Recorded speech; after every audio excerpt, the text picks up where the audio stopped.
साथ संगत जी, प्यार से कहना, ध्यान निरंकार जी। वहीं पर वही बात कि ये रूह की खुराक, ये सुमिरन, इस परमात्मा का एहसास, फिर ये रूह की खुराक लें कि ये सिमरन को जितना करेंगे उतना अपने आप ये चंचल मन स्थिर से वापस आके जुड़ेगा।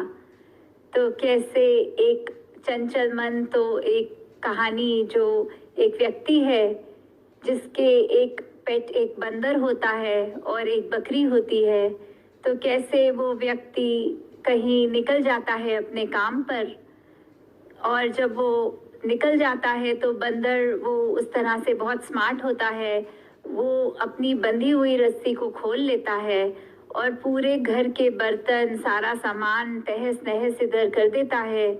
और फिर जैसे ही उसको आहट आती है कि मेरा मालिक वापस आ गया है, वो अपनी रस्सी अपने शरीर के साथ फिर बांध लेता है, पर बकरी की रस्सी खोल देता है ताकि वो मालिक को आके लगे कि ये तहस नहस तो इस बकरी ने मचाई थी, ये बंदर तो अच्छा है, तो अपनी जगह पर ही रहा है।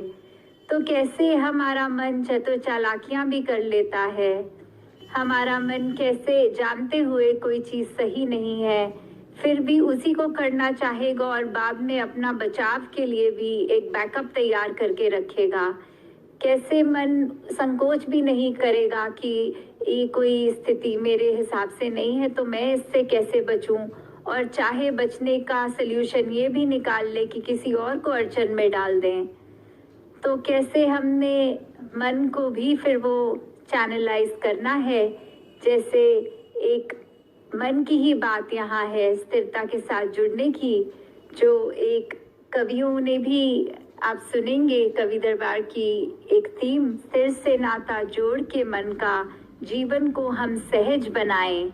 ये जो थीम है कि कैसे मन का नाता स्थिर से जुड़ना, मतलब मन को इस परमात्मा से हमने जोड़ना है, तो ही एक ऑप्शन है कि इसी से ही जुड़ना है, तो ही पॉसिबल है कि हम अपनी सारा जीवन हम सहज रूप में काट लेंगे। फिर हमको गर्मी गर्मी नहीं लगेगी, सर्दी सर्दी नहीं लगेगी। हाँ, फिजिकली ज़रूर वो होगा, पर सिंबॉलिकल मतलब कि फिर कुछ परेशानियां उस तरह हमको अफेक्ट नहीं करेंगी कि हमें निराशा फेस करनी हो। फिर सब एक रस लगेगा कि बिल्कुल ऐसे ही सही कि जब तक स्थिर नहीं है तब तक सब हमें डामाडोल लगेगा। जब हम स्वयं स्थिर के साथ जुड़ गए तो स्थिर हो गए।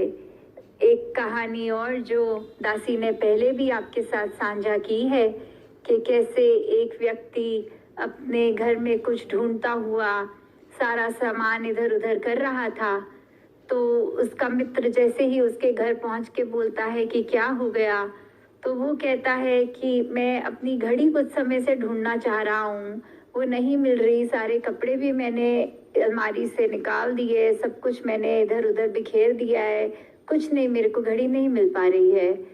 तो उसका मित्र कहता है बस आप वहाँ अपने बेड पे बैठिए और मुझे सिर्फ 2 से 3 मिनट दीजिए, मैं आपकी घड़ी ढूंढ के देता हूँ।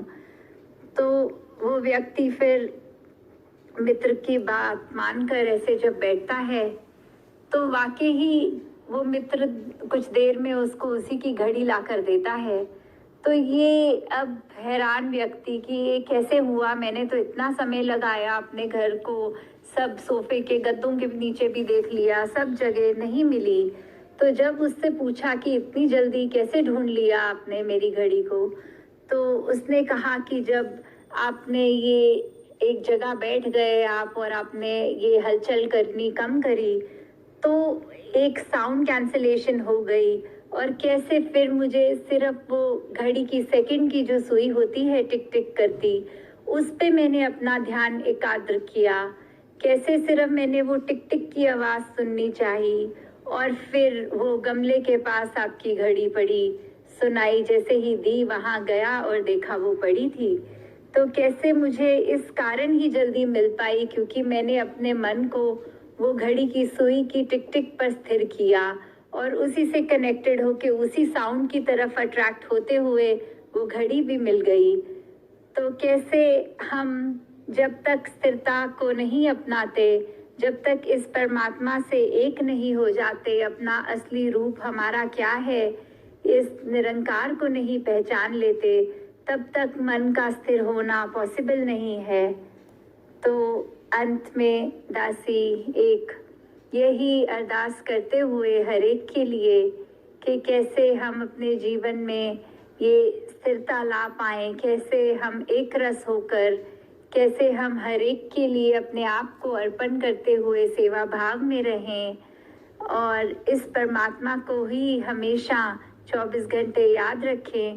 तो कैसे हमने इसी के ऊपर अपने आप को बेस्ड रखना है, पूरा जीवन अपने आप इसी के ऊपर जब आधारित करेंगे तो वाकई ही मन भी शांत होगा, स्थिर होगा और सहजता, भक्ति, एक मानवीय गुण सब अपने आप हमारे अंदर इनककेट हो जाएंगे।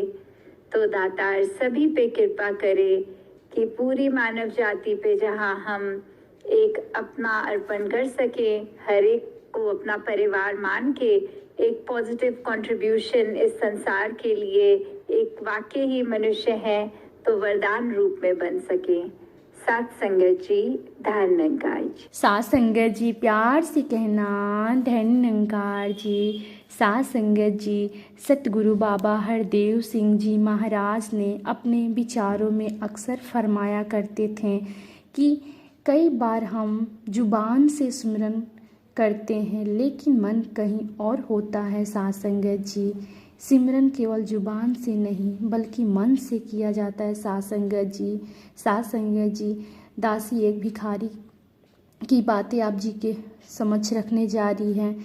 एक भिखारी सड़क के किनारे बैठा हुआ कोई नाम ले रहा है, राम राम या अल्लाह अल्लाह बोल रहा है। सात संगत जी, तो सुनने वाला यह समझ सकता है कि शायद यह सिमरन कर रहा है। सात संगत जी, लेकिन अगर उस भिखारी की मन की अवस्था को देखा जाए तो भिखारी यह देख रहा है कि कौन कौन मेरी तरफ देख रहा है, कौन कौन मेरी तरफ आ रहा है। सात संगत जी, अपनी जेब में हाथ डाल रहा है कि नहीं। सात संगत जी, मेरे कांसे में कुछ डाल रहा है कि नहीं।